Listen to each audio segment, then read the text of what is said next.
अस्सलामु अलैकुम। बादशाह की जानब से अनोखी पेशकश।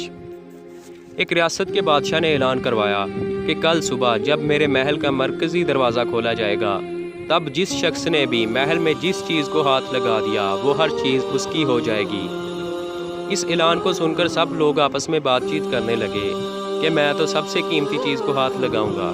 कुछ लोग कहने लगे मैं तो सोने को हाथ लगाऊंगा, कुछ लोग चांदी तो कुछ लोग कीमती जेवरात, कुछ लोग गोरू तो कुछ लोग हाथी, कुछ लोग दूध देने वाली गाय को हाथ लगाने की बात कर रहे थे।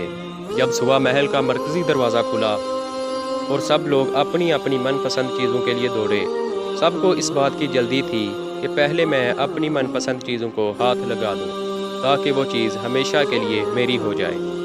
बादशाह अपनी जगह पर बैठा सबको देख रहा था और अपने आसपास हो रही भाग दौड़ को देखकर मुस्कुरा रहा था। इस वक्त इस भीड़ में से एक शख्स बादशाह की तरफ बढ़ने लगा और आहिस्ता आहिस्ता चलता हुआ बादशाह के पास पहुंचकर इसने बादशाह को छू लिया। जिस तरह बादशाह ने इन लोगों को मौका दिया, लेकिन दुनिया की लालच में आकर उन लोगों ने गलतियां की। ठीक इसी तरह सारी दुनिया का मालिक भी हम सबको हर रोज़ मौका देता है, लेकिन अफसोस हम लोग हर रोज़ गलतियां करते हैं। हम अल्लाह पाक की खुशनुदी हासिल करने की बजाय अल्लाह पाक की बनाई हुई दुनियावी चीज़ों की आरजू करते हैं। लेकिन कभी भी हम लोग इस बात पर गौर नहीं करते कि क्यों ना दुनिया बनाने वाले मालिक को पा लिया जाए। अगर मालिक हमारा हो गया तो उसकी बनाई हुई हर चीज़ भी हमारी हो जाएगी। मज़ीद ऐसी ही वीडियोज़ देखने के लिए चैनल को सब्सक्राइब करें और वीडियो को लाइक कर दें। शुक्रिया।